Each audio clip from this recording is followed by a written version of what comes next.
Bonjour.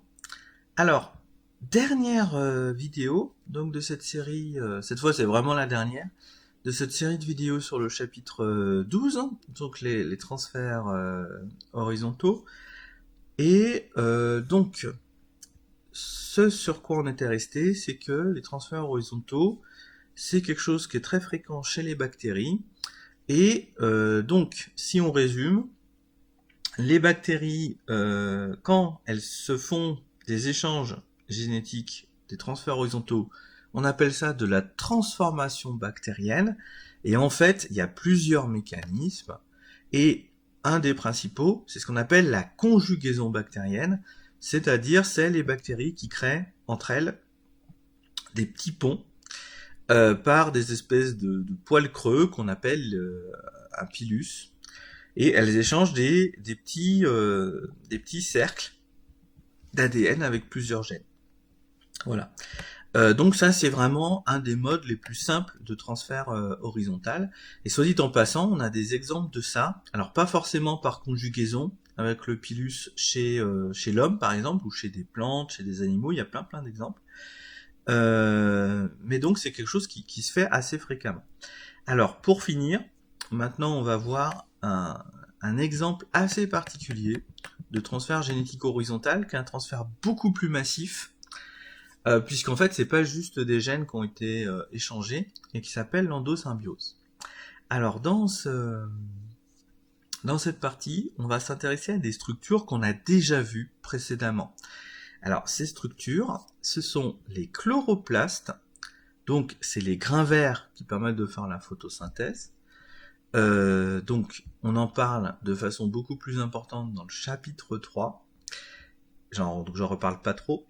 Et les autres structures où on verra, il y a aussi un rapport, ce sont les mitochondries. Alors les mitochondries, elles, on en a parlé plus en détail dans le chapitre 7, c'est elles qui permettent de faire la synthèse d'ATP en présence de dioxygène, et donc de faire ce qu'on appelle la respiration cellulaire.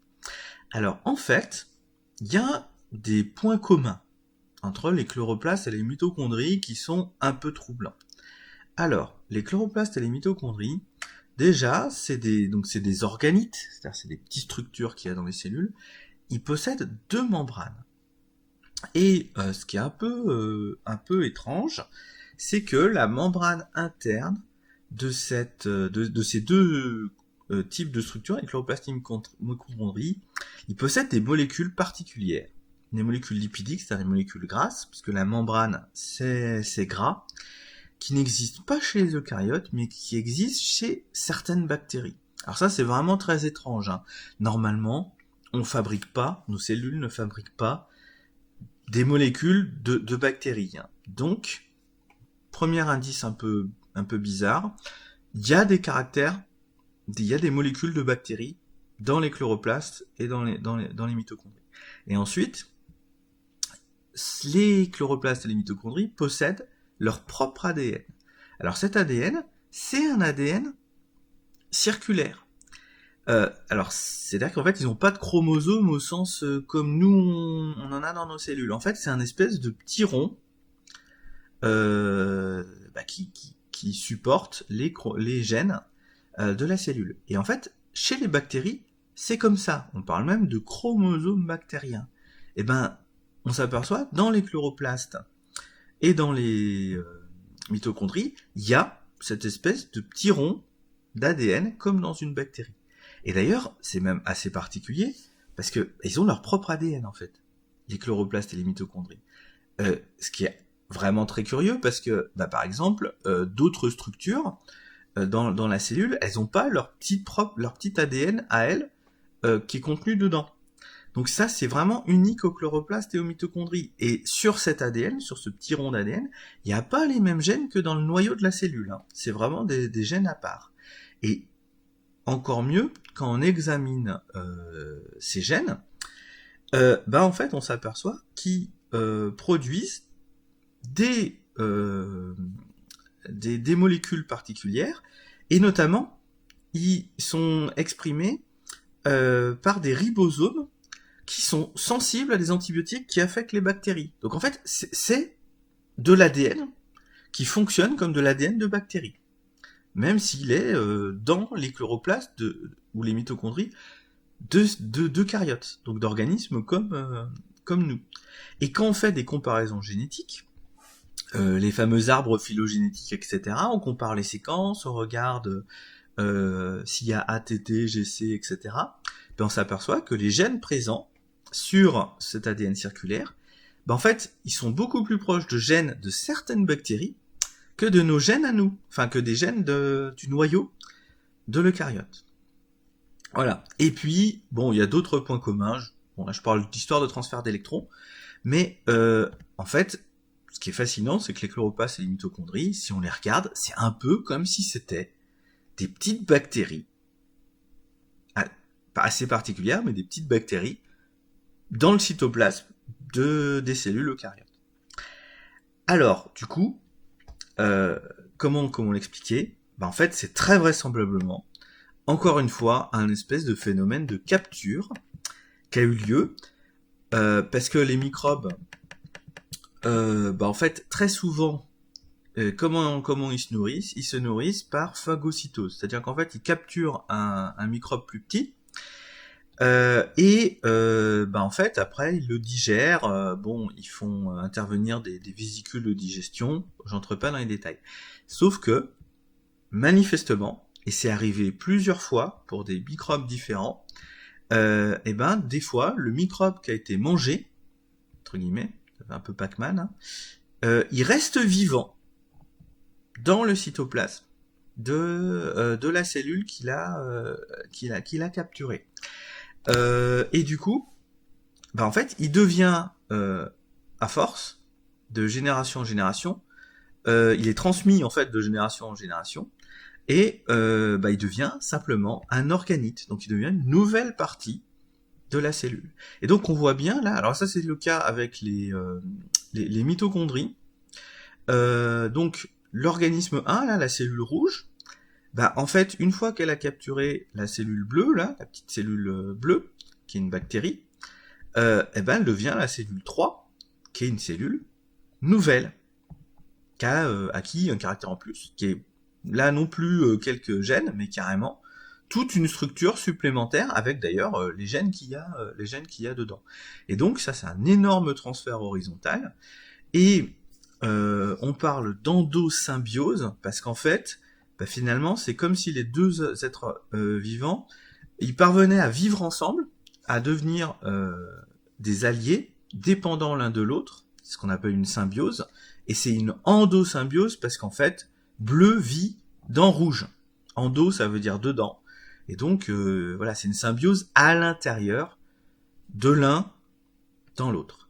Et donc ça s'est fait pour les mitochondries, sans doute d'ailleurs de façon très ancienne. On estime que ça s'est fait il y a 2 milliards d'années chez en fait l'ancêtre des eucaryotes. Parce qu'en fait tous les eucaryotes ont des mitochondries, et donc en fait ces mitochondries ont des caractéristiques communes, ont des caractéristiques avec des bactéries qui existent à l'heure actuelle, et donc c'est extrêmement vraisemblable que ces mitochondries viennent de ce phénomène de capture par un ancêtre très lointain de tous les eucaryotes actuels. Pour les chloroplastes, alors l'histoire est un petit peu plus compliquée, c'est-à-dire que déjà ça s'est sans doute fait plus tard, c'est-à-dire que un de ces eucaryotes primitifs qui avaient capturé des mitochondries a capturé un autre type de bactéries, qui cette fois étaient des bactéries photosynthétiques, qu'on appelle des cyanobactéries, ces bactéries photosynthétiques, et ça a fait des chloroplastes. Et donc, il y a eu deux zones, chez l'ancêtre, par exemple, d'une plante, il y a eu successivement 2 endosymbioses, celle des mitochondries, celle des chloroplastes. Et là où l'histoire, en fait, devient encore plus compliquée dans certains cas, c'est ce qu'on avait vu au tout début du cours, c'est que en fait, il existe manifestement des endosymbioses secondaires qui permettent d'acquérir la photosynthèse. C'est-à-dire que vous avez ici, par exemple, on avait vu Peridium, qui acquiert la photosynthèse en mangeant un ancêtre de Pyramimonas. Mais l'ancêtre de Pyramimonas, comment il avait récupéré la photosynthèse? Bah déjà, c'était quelque part en mangeant une bactérie photosynthétique. Donc ça fait des scénarios du genre, il y a un ancêtre de Pyramimonas, il a mangé une bactérie qui va donner ses mitochondries, puis cet ancêtre a mangé ancestralement aussi, mais un peu plus tard, une bactérie photosynthétique, il devient photosynthétique, et lui-même se fait manger par un ancêtre de Péridinium, qui lui-même devient photosynthétique de cette manière. Donc c'est une acquisition secondaire, c'est une endosymbiose secondaire. Et en fait, on pense même, il y a certains cas, qu'il y a des endosymbioses tertiaires, c'est-à-dire il y a des êtres vivants, on pense c'est carrément, ils ont mangé justement Péridinium en fait. Si lui-même Péridinium, qui a acquis la photosynthèse par endosymbiose secondaire, lui-même se fait manger par un autre, et ben l'autre, il acquiert par endosymbiose tertiaire la photosynthèse. Il y a des cas comme ça. Alors on a des indices que j'explique pas du tout en détail. En fait, on compte les membranes, il y a des caractéristiques, etc., etc. Mais il y a des indices importants qui permettent de juger ça vraiment très crédible. Voilà. Donc cette histoire d'endosymbiose, cette histoire de capture de microbes par d'autres microbes, qui a donné les mitochondries et les chloroplastes, c'est manifestement quelque chose qui a eu lieu plusieurs fois, et c'est un exemple de transferts horizontaux, vraiment qui a joué un rôle majeur en fait, dans l'histoire de la vie, tout simplement, parce que les plantes sont entre autres, sont manifestement apparues comme ça. Voilà.